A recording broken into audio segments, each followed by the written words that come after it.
Jadi di pemberitaan yang bilang bahwa jutaan karyawan perhotelan itu terancam PHK karena bisnis hotel tidak baik-baik saja, bahkan tadi tergantung 40-80% pemerintah, itu berarti hotel-hotel yang segmennya pemerintah ya?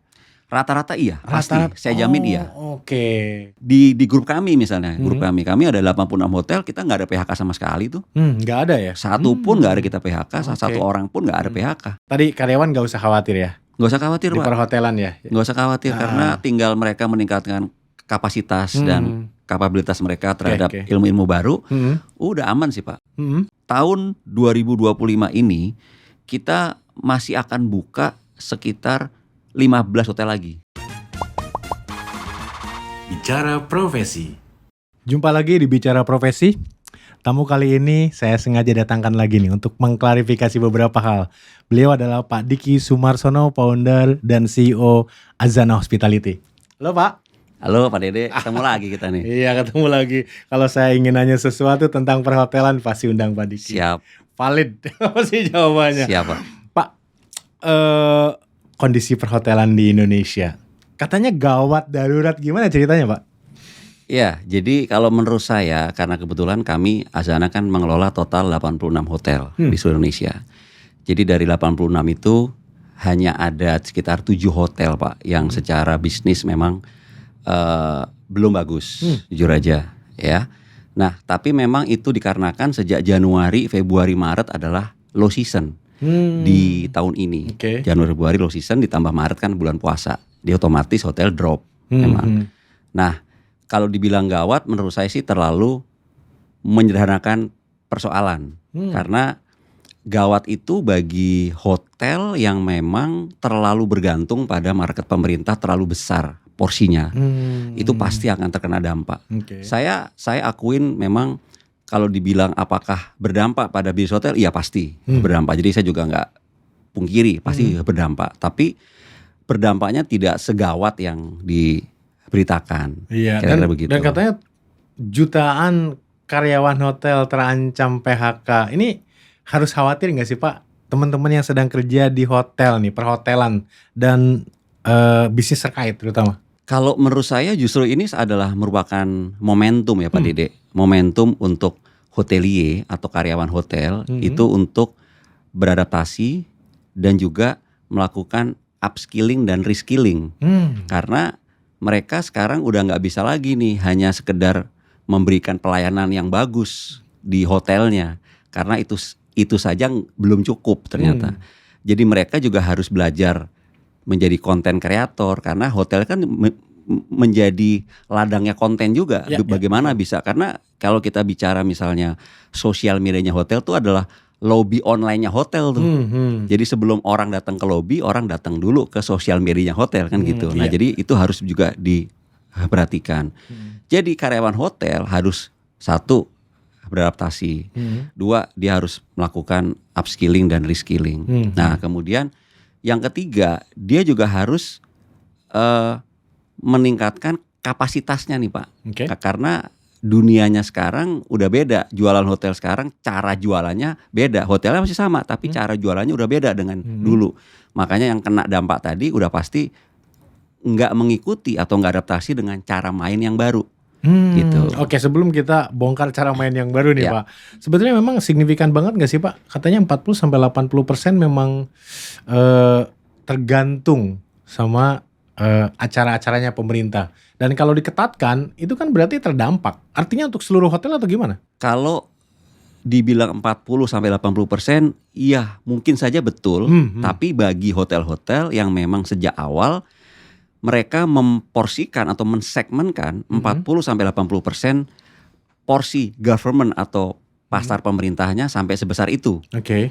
Tapi kalau misalnya dari awal sudah tahu bahwa pasar pemerintah itu hanyalah bagian dari beberapa segmen market yang harus diambil. Ada segmen leisure, ada segmen sport, ada segmen corporate. Jadi engine demand-nya harus diarahkan ke sana. Jadi government menjadi salah satu pasar, tapi tidak boleh mendominasi dan kita bergantung di situ. Ketika kita bergantung hanya di situ sampai 40-80% dari awal, otomatis Pak, begitu ada kebijakan pengetatan anggaran, mereka akan terdampak. Tapi bagi hotel-hotel yang tidak sampai sebesar itu porsinya ya aman-aman aja. Oke, saya ingin mendetailkan sedikit nih Pak Diki. Hotel kan umumnya sama ya, ada Ya. tempat menginap, ada conventionnya gitu ya, Ya. ada ya mungkin fasilitas-fasilitas umum lah yang umumnya kita lihat di hotel ya. Ya. Memang ada ya yang khusus pemerintah, bukannya mereka juga harusnya bisa digunakan oleh corporate, event-event lain. Hotel yang dari awal mentarget segmen pemerintah banyak atau lebih besar maksudnya, itu banyak loh Pak. Banyak banget, mereka terlalu bergantung pada segmen pemerintah Oke. karena mereka menurut saya udah keenakan. Oh, Dari beberapa gitu. dekade segmen itu cukup gemuk dianggapnya, sehingga dapatnya banyak terus tuh. Nah, banjir, event, segala macam, sehingga sampai akhirnya mereka mungkin mereka menjadi nyaman dengan segmen itu, sehingga mereka tidak mau mengambil segmen lain. Padahal memungkinkan. Padahal sangat memungkinkan dan sangat banyak. Oke. Sangat banyak sekali Pak. Nah, itu tidak dioptimalkan. Oke. Nah sekarang nih ketika begitu ada pengetatan anggaran, efisiensi anggaran, baru mereka berasa gitu. Oke. Nah alasan mereka mager, istilah saya mager ya. untuk masuk ke segmen lain, itu kenapa sih Pak? Faktornya banyak Pak. Faktornya banyak. Satu, mungkin karena dianggapnya segmen pemerintah itu eventnya banyak. Oke. Pada saat itu, eventnya banyak. Kemudian nyarinya gampang, dapetinnya gampang, nggak perlu effort yang terlalu berlebihan. Oke. Gitu. Kemudian kebanyakan memang setahu saya segmen pemerintah ini juga mereka tidak terlalu demanding. Oh, Tidak demanding. Jadi benar-benar dikasih produk dan layanan yang biasa-biasa aja masih oke lah, kira-kira begitu. Oke. Nah, itulah yang menyebabkan mereka suka banget gitu loh, mentarget segmen ini terus-menerus, bahkan semakin besar tanpa mau mengambil segmen yang lain yang sebetulnya juga potensinya luar biasa. Luar biasa dan memungkinkan gitu. Sangat ya. memungkinkan. Oke, jadi nih saya mengambil kesimpulan sendiri nih Pak, tolong validasi ya. Jadi di pemberitaan yang bilang bahwa jutaan karyawan perhotelan itu terancam PHK karena bisnis hotel tidak baik-baik saja, bahkan tadi tergantung 40-80% pemerintah, itu berarti hotel-hotel yang segmennya pemerintah ya? Rata-rata iya, pasti. Rata-rata. Saya jamin iya. Oke. Saya jamin iya. Kalau hotel-hotel yang juga dia mentarget segmen corporate ya, leisure, kemudian dia juga mengaktifasi sport segmen, muslim market yang juga kita tahu sangat gemuk sekali pasarnya. Oke. Nah, itu kalau mereka mengambil pasar itu, segmen pemerintah adalah menjadi bonus misalnya, tidak menjadi yang utama, itu aman Pak. Jadi oke. PHK-nya nggak ada. Kita ya di grup kami misalnya, grup kami ada 86 hotel, kita nggak ada PHK sama sekali tuh. Nggak ada ya? Satu pun nggak ada kita PHK, Oke. satu orang pun nggak ada PHK. Gitu. Termasuk dari 7 tadi yang belum. Yang 7 pun nggak ada PHK. Menggembirakan itu tetap belum ada PHK. Belum ya? ada PHK. Jangan sampai ada PHK karena mereka sekarang sudah mulai pick up nih. Yang 7 ini sudah mulai naik, pelan-pelan sudah mulai pick up. Ya, Segmen pemerintah Pak, sekarang tuh sebenarnya masih ada, tapi tidak sebesar dulu memang. Oke. Gitu. Jadi masih ada tapi tidak sebesar dulu. Jadi untuk hotel-hotel yang memang mentargetnya nggak banyak ya masih aman. Iya, karena beberapa waktu lalu dalam 1,5 bulan kalau nggak salah saya ada 4 kali diundang di hotel loh Pak. Nah itu kan. Conference atau seminar dengan teman-teman dari pemerintahan. Berarti kan memang Masih ada. Masih ada kan Iya. ya. Cuman mungkin diketatin dari volume yang besar jadi lebih kecil. Betul. Yang tadinya bintang 5 mungkin bintang 3 cukup. Mereka Betul. masih rutin kok di sana. Oh Betul. gitu. Iya. Oke. Nah berarti tadi karyawan gak usah khawatir ya Nggak usah khawatir di Pak. perhotelan ya. Nggak usah khawatir karena tinggal mereka meningkatkan kapasitas dan kapabilitas mereka terhadap Oke. ilmu-ilmu baru. Udah aman sih Pak. Ya kalau saya pikir semua karyawan di industri apapun memang harus sih, Harus Pak, begitu, sekarang ya. Apalagi di teknologi jangan sampai kalah sama Ya. AI dan lain-lain kan harus bisa Betul. mengendalikan AI juga, Betul, menggunakan AI. Artinya di perhotelan juga harus skill up ya, harus Sama, harus Pak. upskill kurang lebih seperti itu. Sama Pak, sama. oke. Sekarang itu ADD Hah? yang saya sampaikan kepada GM Indonesia. Saya bilang, sekarang kalian udah bisa pakai AI nih, ya kan?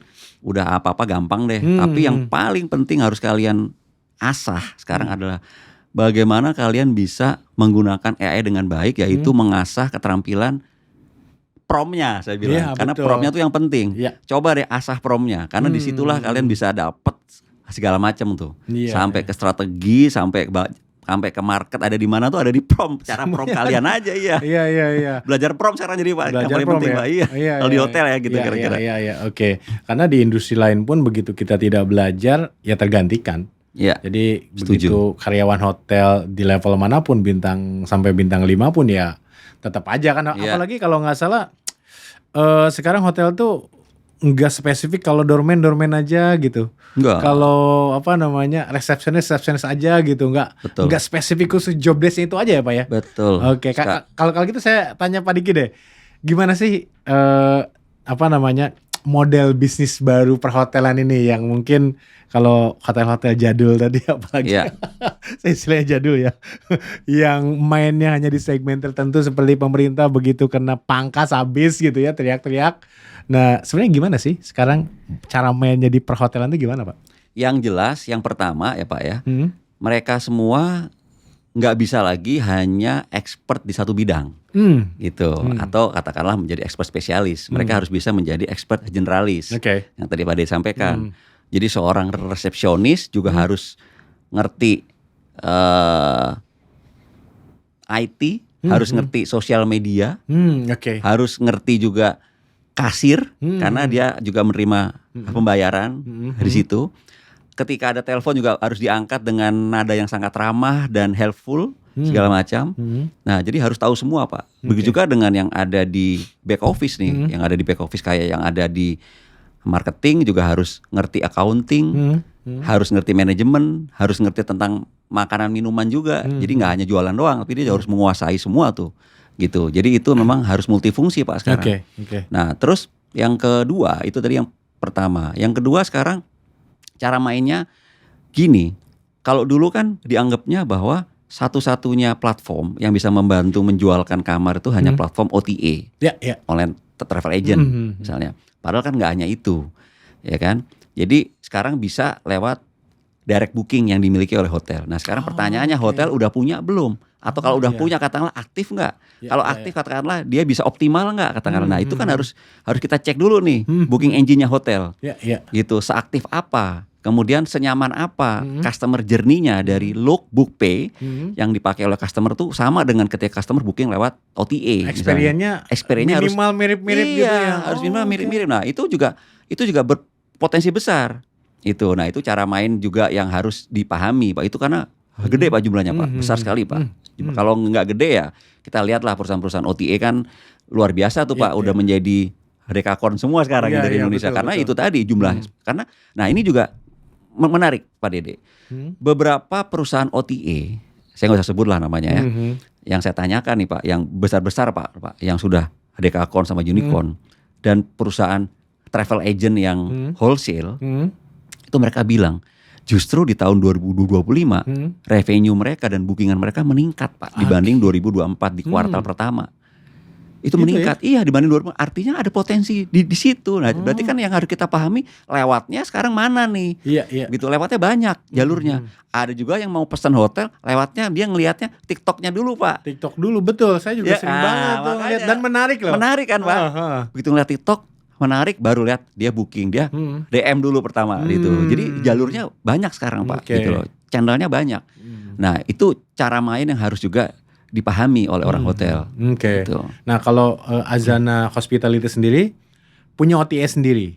Punya booking engine sendiri. Oh, booking engine sendiri ya. Oke. Namanya Azana Voyage. Oke, dan itu untuk seluruh hotel di chain-nya ini, Ya. Azana. Seluruh hotel chain Azana di Indonesia. Oke. Dan pertumbuhan bookingan kita rata-rata per tahun di atas 50%. Oh gitu. Iya Pak, di atas Termasuk 50%. 2024, 2025 Iya, nih. Oh di gitu atas 50%. Oh, Karena oke. memang ternyata kebiasaan atau perilaku customer sekarang itu mereka nggak selalu melulu mereka tuh enjoy booking lewat OTA. Iya. Mereka juga akan melakukan komparasi juga. Iya, Jangan-jangan di hotel lebih murah harganya Iya, dan iya, ada iya. free upgrade misalnya. Betul. Lewat hotel mereka. Jadi oke. ya semuanya saling, karena OTA ini juga menjadi partner kita juga, bukan saingan ya. Jadi partner kita juga, ya partner bisnis kita yang juga sama-sama kita saling support. Tapi hotel pun juga nggak boleh diem dan hanya bergantung pada OTA. Iya, Gitu. oke. Jadi ada berbagai channel ya, Iya. termasuk punya sendiri tadi ya, booking Betul. engine sendiri. Betul. Nah, kadang-kadang memang kalau saya lihat-lihat TikTok atau Instagram itu influencer baik influencer maupun memang pengunjung biasa itu menarik. Itu Iya, yang membuat kita banyak, pengen Pak, gitu banyak ya. banget, iya. Oh, oke. Itu yang buat kita pengen booking kan gara-gara itu. Pengen makan gara-gara begitu dia kayaknya emang enak banget begitu Iya, kita coba iya. makanya biasa aja padahal. Iya. Kadang-kadang Gitu. belum tentu tapi justru itu ya peran Iya. sosial media penting banget. Jadi mereka bisa meng-attract kita untuk melakukan apa yang mereka lakukan gitu. Oke, jadi daripada mengkhawatirkan banyak pekerja hotel dengan Iya, berita PHK sampai jutaan itu ya be kreatif gitu ya Pak ya. betul, be kreatif. Oke, saya ingat saya pernah baca buku Pak Diki satu. Di zaman pandemi aja bisa survive kok gitu. Iya, Apalagi hanya gara-gara pemotongan anggaran pemerintah. Kan Persis, sektor Pak. lain banyak gitu ya. betul, Pak. Nah, kalau Bali Pak gimana? Bali kan nggak mungkin pemerintah dari luar-luar itu sengaja di sana kan. Pasti pemerintahan sekitar Bali. Mereka dari mana umumnya Pak? Bali masih aman, terutama untuk daerah-daerah seperti Ubud, Nusa oke. Dua, Kute ya Pak ya. Kemudian Peti Tenget, Batu Belik, Canggu, ya itu masih aman karena memang mereka didominasi oleh pasar-pasar dari Australia, dari Jepang, dari Eropa, dari Singapura, dari Malaysia dan India udah mulai banyak. Rusia juga. Oh, Rusia. Rusia juga banyak. Nah, jadi mereka tidak begitu pengaruh dengan segmen pengetatan anggaran pemerintah. Oke, Rusia tuh stay di hotel atau tinggal selamanya sih? Saya tahu di Bali itu kayaknya Ada dua banyak, kayaknya ya, ada dua jangan-jangan gitu ya. Tergantung ya. Minimal stay di hotel dulu ya. Iya. Azana banyak di sana di Bali. Di Bali kita ada satu yang udah buka, udah lama. Satu lagi mau buka di bulan depan. Oh, Di Singaraja. oke. Di Singaraja. Oke, luar biasa, nanti saya pengen spill. Siap. Hotelnya apa? Nah, Pak Diki, kalau kita bicara mengenai hotel-hotel di Bali, itu kan segmennya mungkin untuk liburan dan lain-lain gitu ya. Nah, sebetulnya dampak ini terutama di semester awal tahun ini nih, banyak sekali cuti bersama, kemudian liburan yang nyambung dengan weekend, itu pengaruh nggak sih ke Ya. hotel? Ini sangat menarik Pak Dede.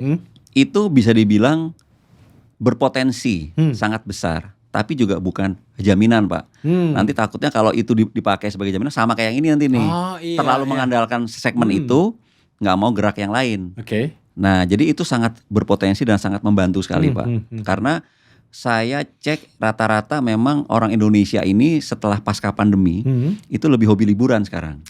Mereka setelah pasca pandemi, sebelum pandemi kayaknya nggak biasa-biasa lah. Tapi setelah pandemi itu jadi kayaknya ada yang dulunya setahun cuma sekali, sekarang setahun 5 kali gitu. Nah, memang yang paling banyak dikunjungi adalah wisata lokal. Lokal justru. Lokal ya kayak Bali, Bandung, Bogor, Jogja, Solo, gitu-gitu Pak, Blora ya dan lain-lain lah. Sumatera juga ada ya kayak Bengkulu misalnya, kemudian Lampung, terus Palembang, Lombok, nah gitu. Itu jadi dengan adanya banyak long weekend dan libur-libur ini memang membuat banyak orang jadi tergerak untuk jalan-jalan, sehingga sangat membantu. Tapi menurut saya sih jangan dijadikan itu menjadi satu-satunya juga jaminan gitu loh. Itu kita anggap sebagai bonus saja Pak. Oke. Gitu. Oke, kalau tadi liburan kemudian acara-acara pemerintah itu jangan jadi fokus dan itu aja. Ya. Lalu bagaimana sih sebenarnya Pak kalau operator hotel dan teman-teman yang bergerak di industri perhotelan ini mengoptimalkan okupansi gitu ya, atau acara-acara atau event-event di luar hari-hari yang biasanya peak time tadi Pak? Oke. Jadi mereka yang pertama mereka harus merubah arah demand-nya Pak. Jadi engine demand-nya dari engine demand yang kebiasaan pemerintah sekarang harus dirubah ke arah corporate. Oke. Kemudian sport segment, muslim market, direct booking, family, wedding, ya, leisure market dan lain-lain. Itu satu, ya. Nah, kemudian yang kedua, mereka juga harus melihat bahwa dari segmen manapun hotel itu, maksudnya dari segmen manapun mereka masuk ke hotel, ternyata setelah saya cek di grup kami sendiri, itu 70% didominasi oleh Gen Y sama Gen Z. Jadi mereka Gen Y sama Gen Z travelers, ini juga jumlahnya besar. Tapi juga katakanlah mereka dari government sekalipun, dari corporate, leisure atau segmen apapun, itu juga yang banyak mereka usianya tuh ada di usia-usia Gen Z sama Gen Y. Nah, artinya hotel harus menyiapkan preferensi yang sesuai dengan menyiapkan produk dan layanan yang sesuai dengan preferensi mereka.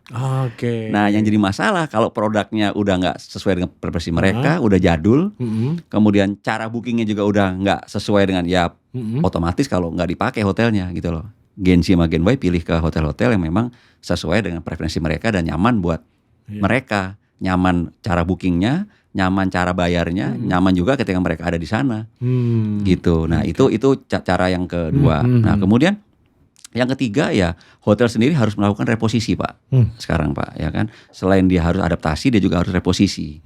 Bahwa sekarang itu kan terjadi yang namanya shifting market. Jadi market tuh nggak hilang, tapi hanya perilaku customer yang berubah sama pola belanjanya yang berubah. Nah shifting market ini harus bisa dideteksi oleh pihak hotel.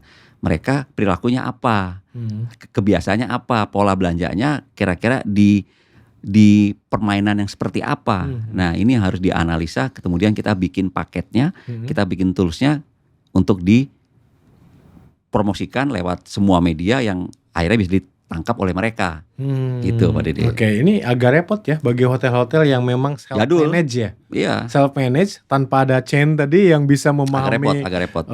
Behavior orang-orang di berbagai macam hotel yang ada dalam grupnya gitu ya. Betul. Agak repot ya. Repot. Mereka kalau mereka nggak paham maunya customer sekarang tuh apa, ya mereka masih jualan dengan cara-cara yang sama dengan yang 5 tahun lalu mereka jual, padahal dipakai di saat ini. Itu udah nggak mungkin banget Pak, udah Pak, nggak mungkin banget. Jadi nggak mungkin banget lah. Saya masuk ke beberapa hotel di Jakarta yang gede-gede juga, saya masuk, waduh, lobinya udah gelap, kemudian karyawannya juga ya dari mulai cara berpakaian, cara bicara juga udah nggak ada semangat gitu sama sekali. Kemudian musiknya, backsound musiknya juga yang di style musik musik jadul. Jadi udah ini sih pantesan sepi lah kira-kira gitu. Pantesan gede sih hotelnya, cuman gede. Pantesan sepi karena nggak banget sih kalau untuk anak-anak yang pasar saat ini tuh nggak banget kayak gitu. Jadi vibe-nya bukan vibes yang ceria, yang mendatangkan, yang bisa meng-attract orang masuk tuh nggak kayak gitu vibe-nya. Saya lihat vibe-nya vibe yang memang vibe bikin orang ngantuk kira-kira gitu lah. Iya, jadi gitu. Iya. Kalau marketplace itu banyak promo lah, bakar duit. Kalau hotel gitu nggak sih Pak? Soalnya gini, di OTA saya lihat tuh kayaknya diskon terus setiap hari ya. Bener nggak sih ada harga coret terus? Pak Diki tahu lah ya pasti ya gitu. Seperti itu nggak sih? Betul sekali Pak. Betul sekali. Makanya kenapa OTA itu harus kita ajak untuk berpartner secara cerdas, karena mereka adalah benar-benar partner kita yang sangat mensupport kita, ya kan? Kita sangat terbantu dengan adanya OTA. Nah, cuman kita nggak bisa pasrah aja Pak dengan OTA juga. OTA juga harus kita ajak untuk diskusi, kita ajak bikin paket bareng, kita ajak. Jadi kita nggak bisa hanya pasrah apa yang ada program dari OTA, kita menerima apa adanya, nggak bisa. Jadi kalau perusahaan-perusahaan operator yang mengelola hotel banyak, kita bisa ada beberapa program yang bisa kita collab bareng, ada beberapa poin yang bisa kita bargain, sehingga beberapa harga ataupun komisi bisa kita sama-sama sepakati untuk nilainya diturunin misalnya gitu. Nah jadi memang mereka yang bakar duit, kita sebenarnya yang dapat untung gitu. Nah hotel juga sebetulnya nggak bisa Pak, kalau hotel juga hanya pasrah ke OTA saja tanpa juga mau mengeluarkan duit sama sekali untuk berpromosi. Jadi promosi hotel itu kan ya Pak Dede juga tahu, dengan menggunakan semua channel secara brutal kalau menurut saya. Jadi kalau hotel aja dia pelit ngeluarin dana promosi, tapi dia mau rame, lah wong sekarang audiensnya paling banyak ada di situ, kan gitu. Betul. Tapi dia nggak tahu cara mengakuisisi mereka masuk ke hotelnya. Jadi funnelingnya mereka tuh masih dianggap funneling zaman dulu Pak. Jadi cara-cara offline gitu loh. Total offline itu sebar-sebar brosur ke kantor tuh masih ada yang kayak gitu loh Pak sekarang. Itu boleh, tapi jangan satu-satunya gitu ya. Iya, betul sekali. Nah, jadi cara funnelingnya juga udah beda. Jadi hotel wajib Pak melakukan belanja iklan di Google, di sosmed, di TikTok, itu nggak bisa enggak. Nah kalau mereka itu nggak dilakukan sama sekali, kemudian mereka bilang ada PHK dan gawat, ya mereka tidak melakukan itu. Terus gimana sekarang? Mereka hanya menyalahkan satu segmen gitu. Karena kadang-kadang kalau lewat OTA itu seakan-akan diskon terus, seakan-akan ada promosi terus gitu. Padahal belum tentu booking langsung ke hotel itu lebih mahal ya? Belum tentu. Dan biasanya ada juga plus-plus tadi seperti upgrade gitu ya. Betul sekali. Gitu. Jadi banyak hotel juga yang memberikan fasilitas free upgrade misalnya. Jadi karena kan biar bagaimanapun hotel juga harus kreatif, Pak. Oke. Harus sangat kreatif banget. Harus menurut saya hyper kreatif lah. Oke. Jadi bukan hanya free upgrade, Pak, tapi juga bagaimana bisa memainkan harga dengan menggunakan platform atau sistem yang namanya channel manager, Pak. Artinya harga kapan harus naik, harus turun secara tepat. Yang di situ dia bisa meng-attract orang-orang yang biasa booking lewat OTA ini juga masuk juga ke hotel dia. Nah, ini kan harus ada timing yang pas. Timing apa dan harus ngerti caranya dan harus pakai sistem ini, Pak. Sistemnya namanya sistem channel manager. Tanpa sistem ini juga kita harus pakai cara manual, repot. Nah, kemudian selain free upgrade juga kita bisa kasih free coffee cappuccino, free hot chocolate misalnya, gitu free tiramisu cake, itu free Gen nasi Z goreng. banget itu, Gen Y banget, seneng Gitu, digituin Pak. aja, Iya, seneng Pak. gitu. Jadi bisa dengan cara-cara itu kadang-kadang juga bisa free late check out sampai jam 5 sore misalnya. Oh iya, kadang-kadang gitu ya. Gitu, Oke. bisa. Jadi bisa banyak lah sebenarnya. Gimmick-gimmicknya banyak banget sebetulnya. Oke. Harus hyper kreatif lah. hyper kreatif Hyper ya. kreatif. Iya, Gitu. bukan hyper publikasi. Tapi bener gini Pak, memang berpengaruh ya tadi ya, Ya. acara pemerintah. Pasti. Terlepas itu hotelnya yang memang segmennya itu terus atau memang yang kreatif tadi, atau hyper kreatif. Sebenarnya ada yang bisa disampaikan gak sih Pak ke pemerintah? Ya bukannya memohon ya, tapi sebenarnya seperti apa sih usulan teman-teman dari perhotelan terkait dengan pengetatan budget ini kira-kira? Kalau dari kami pribadi, dari grup Asdana, itu kami memang menginginkan kalau bisa pemerintah satu, mungkin bisa memberikan relaksasi pajak. Itu Itu kan sangat membantu, Oke. ya kan, relaksasi pajak. Yang kedua, mempermudah perizinan.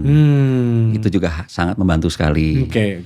Ya, jangan menambah-nambah perizinan yang akhirnya menyulitkan hotel juga. Ya, itu yang kedua. Yang ketiga, ya mungkin meeting di hotel sih tetap boleh-boleh saja.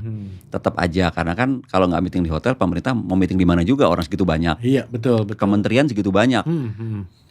Kemudian belum BUMD segitu banyak, Pak. Jadi kalau nggak di hotel kan mereka juga nggak punya tempat. Iya. Jadi tetap aja boleh meeting di hotel, cuman mungkin jumlahnya yang dikurangin gitu ya. Jadi bisa lebih semuanya dapat lah gitu loh. Iya. Pemerintah juga bisa hemat, hotel juga bisa dapat. Atau minta diskon lah ke hotel kan boleh ya. Boleh. Namanya hotel kan Boleh, punya Pak. standar pricing yang berbeda-beda ya. Boleh, Oke, boleh. Gitu. Terus sama juga yang paling penting bagaimana caranya pemerintah bisa menggalakkan satu program agar banyak masyarakat Indonesia ini yang berwisata ke daerah, Pak. Tidak keluar negeri. Jadi program promosinya di branding ke seluruh Indonesia untuk mengangkat potensi daerah.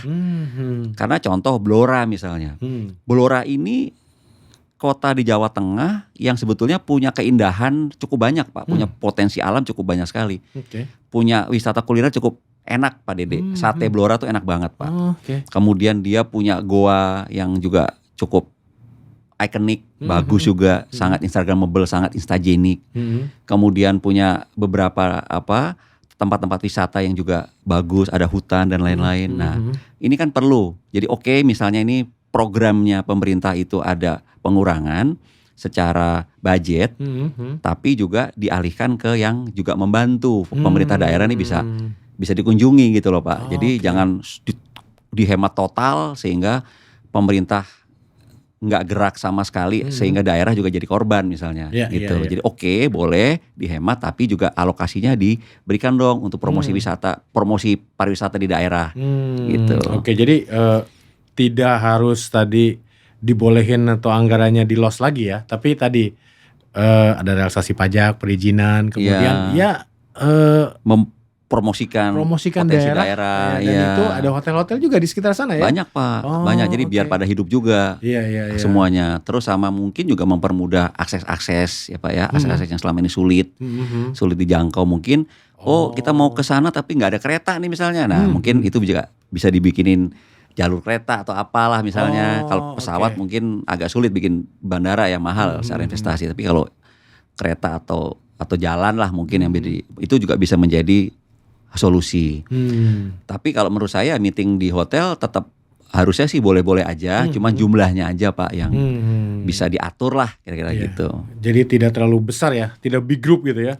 Sampai ratusan atau ribuan gitu ya. Jika tujuannya memang pengen ada penghematan anggaran untuk program yang lebih baik untuk Indonesia, untuk menumbuhkan ekonomi Indonesia, ya boleh-boleh saja. Nggak jadi yang grup gede-gede, tapi yang grup kecil-kecil, grup yang menengah lah kira-kira, Menengah gitu menengah ya. bawah. Oke, Gitu. yang tadinya satu hari 1.000 orang mungkin sehari 300 orang, 300 orang, 200 orang. tapi 3 hari Sama aja. aja ya Pak. Kalau Azana tadi ada yang sudah buka di Bali, akan buka lagi satu ya? Kalau nggak salah tadi. Singaraja. Di ya, Singaraja, di oke. Bali. Terus ada di Jawa Barat nggak Pak? Ada. Kita mau buka lagi di Parompong. Parompong. Di Parompong oke. di Bandung. Totalnya ada berapa di Jawa Barat? Di Jawa Barat kita yang sudah ada Bogor, terus Kerawang ada 2, kemudian Bandung 4, Parompong mau buka di bulan depan, terus kita mau buka lagi di Bandung, ada lagi 1 Pak Bandung, 1 lagi, jadi kira-kira Jawa Barat totalnya 7 Pak. 7 ya? 7 Jawa Barat. Oke, terkena dampak itu nggak? Nggak boleh wisuda? Kayaknya iya tuh. Ada juga kan biasanya di sana ya. ada. Kalau saya anak Ada. saya di daerah Tangerang, berarti Banten, itu masih ada loh Pak. Masih ada SD, ya? SMP itu.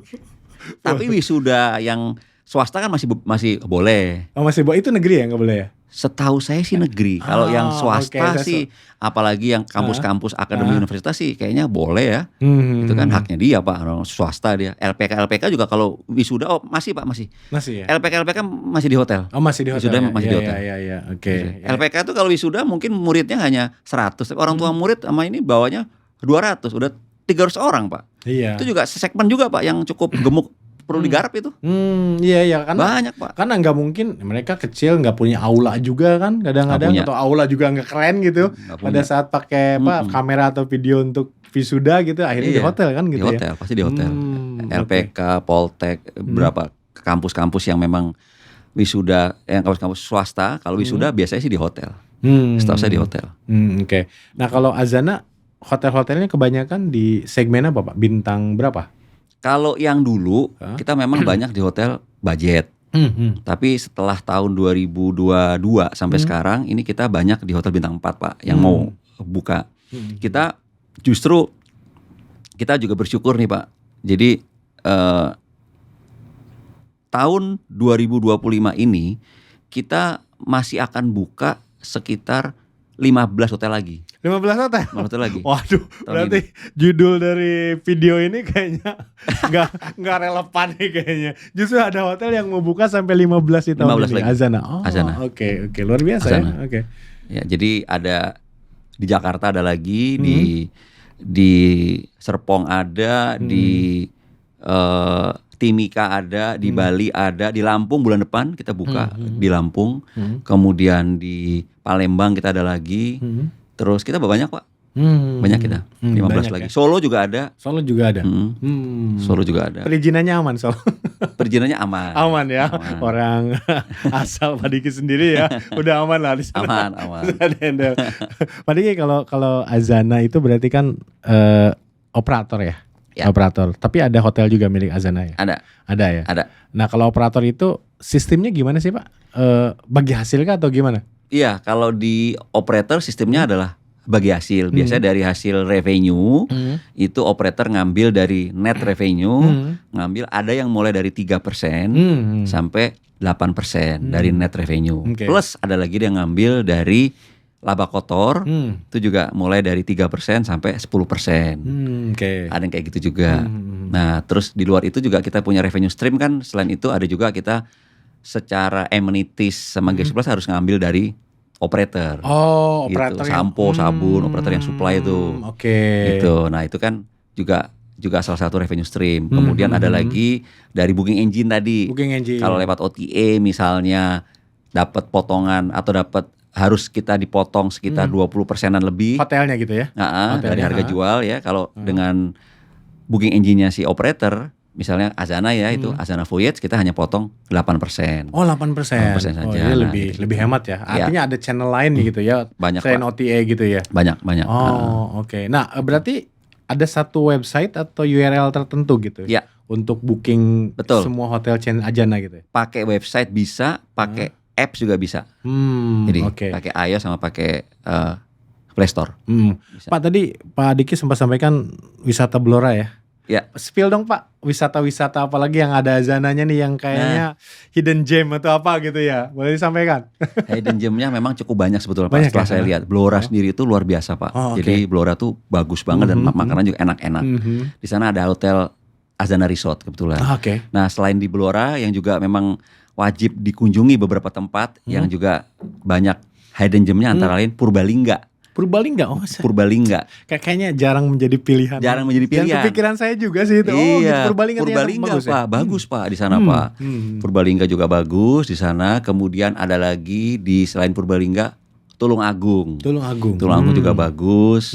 Ya jadi daerah-daerah yang ngumpet-ngumpet tuh Pak, itu juga bagus-bagus. Kalau Bandung ya kita tahu lah banyak banget. banyak lah kalau Bandung itu. banyak banget. Terus juga yang nggak disangka-sangka Bengkulu juga.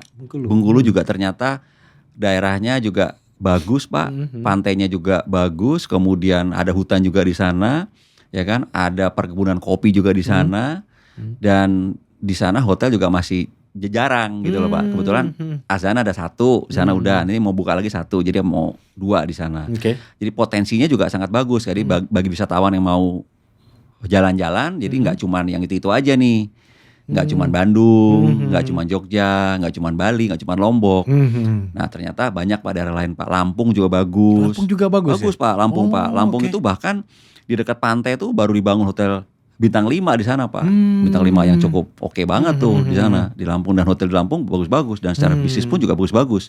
Okupansi Lampung oke semua. Oke. Oke semua. Kita juga bulan depan kita baru mau buka di Lampung. Lampung kan makanannya enak, pantainya ada, kemudian mau surfing juga ada, jadi cukup lengkap menurut saya. Cukup sih. lengkap ya Lampung Iya, malah ya. Lampung.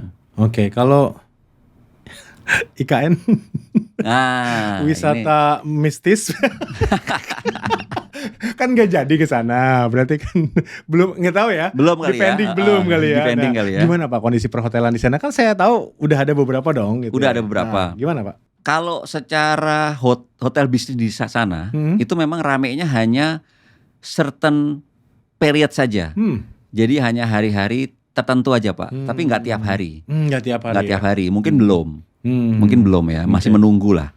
Ya, tapi kalau nanti emang udah semakin banyak infrastruktur yang diselesaikan di sana dan banyak beberapa fasilitas yang dibuka, dan yang paling penting adalah ada daerah tujuan yang dilihat untuk wisata, foto-foto, makan dan lain-lain, pasti banyak Pak di sana. Nah, cuma pertanyaannya kapan kan Ya. gitu. Pak Diki melihat ada pembangunan berjalan di sana saat ini dari teman-teman perhotelan maksud saya Ya. gitu. Saya nggak tahu pasti sih Pak, kalau itu, Pak. Saya nggak tahu pasti. Saya mungkin harus ke sana lah, kira-kira harus melihat lagi. Cuma kalau dari dengar-dengar teman-teman sih, ada yang berjalan, ada juga yang enggak, ada juga yang ada juga yang belum diterusin ya. Tapi ada juga yang masih berjalan. Oke. Gitu. Azana belum ada di sana ya? Belum. Ada belum rencana atau nunggu yang lain dulu nih? Rame dulu. Kita rencananya malah mau di Balikpapan sama di Samarinda. Oh, di Balikpapan sama Samarinda. Samarinda. Kalau kayaknya kita belum. Kalau Balikpapan memang rame Pak. Rame, Samarinda juga kayaknya mulai rame gitu ya. Rame. Oh, oke. Ya minimal di hub-hubnya lah gitu. Hap-hapnya betul. Gitu. Ya. Mendekati ke sana. Lumayan lah. Kecipratan kan. Iya, iya, iya. Pak, kalau di Azana itu boleh spill dikit dong buat viewer kita. Biasanya ada promo apa sih kalau langsung dari booking engine-nya sendiri punya Azana itu gitu dibandingin Oke. OTE gitu. Kalau di Azana Voyage ya Pak ya, kita booking tentunya di situ banyak harga-harga yang bagus, sangat kompetitif sekali. Banyak harga-harga yang shock, harga-harga yang surprise. Itu satu. Yang kedua, secara benefit yang didapatkan tentunya juga kadang ada free upgrade sampai ke suite room. Oh gitu sampai Ada, suite room. ada Pak. Kemudian ada free late check out sampai jam 5 sore, sampai jam 6 juga Itu ada. penting banget tuh. Itu Apalagi penting, nunggu Pak. penerbangan atau nunggu Betul. apa itu luar biasa Juga itu. ada free dapat 1 porsi nasi goreng, free cappuccino, free matcha. Matcha kan baru happening Ya, nih ya, sekarang. ya, Gitu. betul. Free matcha itu juga ada. Nah, itu kalau enaknya booking lewat Azana Voyage. Jadi bisa dapat harganya juga harga khusus. Harga khusus. Nah, jangan khawatir kalau kita booking lewat Azana Voyage, itu dipastikan journey-nya sama kok dengan OTA. Oke. Sama-sama cepat, sama-sama nyaman, dan bayarnya pun juga sama-sama aman. Mau bayar pakai apa aja bisa. Cicilan bisa. Cicilan belum, Pak. Belum ya? Cicilan belum. Iya, Cicilan belum. ya kadang-kadang ya saya juga kalau cicilan itu kalau pakai kartu kredit kan ya cicilannya di kartu kredit Iya, ya. Gitu. betul. Udah ada juga dong di Azana. Ada. Itu ya? ada kata kredit ada. Oke. Nah, nanti ada linknya sih Pak. Ada linknya. Nanti saya masukin di deskripsi plus komen ya. Boleh. Ini memberitahukan aja ke teman-teman. Tadi ternyata banyak keunggulan kalau kita booking di Azana Voyage. Azana Voyage. Bahkan kadang-kadang tawarannya tidak ada di OTA besar gitu ya. Tidak ada. Wah, spesifik gitu ya. Spesial. Iya, dan kalau Jamin tadi mau spesial. visit ke tempat wisata yang bagus gitu ya, kecuali wisata di KN misalnya belum ada ya. Belum ada kita. Bisa ke Azana yang terdekat dulu, pasti dekat-dekat dengan lokasi wisatanya ya Pak ya. Dekat banyak kita. Oh, yang di oke. Blora ada, yang di Kediri ada, di Temanggung juga ada, Wonosobo kita juga ada. Wonosobo kan sama Dieng Iya, deket iya, banget. Deket ya. Ada Oke. gitu. Nah, Temanggung sendiri Pak, itu juga hotel paling bagus, cuma hotel yang kita kelola aja. Oh, gitu. Front One Resort Temanggung itu paling keren setemanggung. Dan Temanggung banyak daerah-daerah indah, view-view gunung indah. Banyak Pak, bagus-bagus Pak di sana Pak. Nah, Oke. itu juga bisa dikunjungin tuh Pak. Ya, Patut ya. untuk dicek lah. Magelang juga kita juga ada. Kita hampir semua kota-kota tier 2, tier 3 banyak Pak, kita ada. Magelang, Muntilan, Temanggung, Wonosobo, Kediri, Kebumen. Itu Dan totalnya 86. 86. Akan buka lagi 15 tadi di 15. tahun ini. Ya. Oke, luar Jadi- biasa. Pokoknya kalau mau datang dulu ke Azana, nanti teman-teman di Azana pasti nunjukin ya, Ya. Pak Diki ya, kemana resort-resort yang bagus kayak gitu ya. Siap. Oke, Siap Pak Diki banget. terakhir, apa Ya. yang ingin Pak Diki sampaikan sebagai praktisi, sebagai operator hotel atau orang yang mungkin besar di bisnis hotel ke teman-teman yang mungkin saat ini deg-degan, audiens yang mungkin perlu second insight Ya. tentang kondisi hotel atau industri perhotelan di Indonesia yang katanya gawat, sangat gawat dan jutaan terancam PHK. Silakan Pak. Oke. Jadi gini, teman-teman, kalau menurut saya pasarnya itu mungkin hanya turun sedikit. Tapi yang paling penting adalah perilakunya yang berubah, pola belanjanya yang berubah. Ya, nah itu yang harus kita deteksi seperti apa kebiasaan baru ini. Itu. Kemudian yang kedua, banyak kok pasar lain yang juga gemuk dan berpotensi seperti leisure market, spoke segment, muslim market, corporate dan lain-lain. Itu banyak sekali ya. Jadi kalau bikin matrix di segmentasi di marketing meeting jangan hanya 5 segmen. Sekarang diperlebar lagi bisa menjadi sampai 10 bahkan sampai 15 segmen. Karena sekarang mereka menjadi lebih fragmented, Pak. Terbagi menjadi segmen yang kecil-kecil Oke. tapi banyak yang punya kebiasaan berbeda-beda. Jadi itu. Yang ketiga, jangan khawatir. Pandemi aja ada masa selesainya gitu loh. Masa cuman pengetatan anggaran kita langsung loyo ya kan? Nah, jadi kita harus adaptasi, kita harus reposisi dan kita harus upskill dan juga kita reskill. Nah, yang paling penting itu supaya kita bisa tetap relevan di situasi saat ini karena menurut saya sekarang pasar sedang shifting. Pasar tidak hilang tapi sedang shifting. Nah, itu yang harus kita cek shiftingnya kemana dan apa kebiasaan mereka. Itu Pak. Oke, jadi industri perhotelan masih menarik?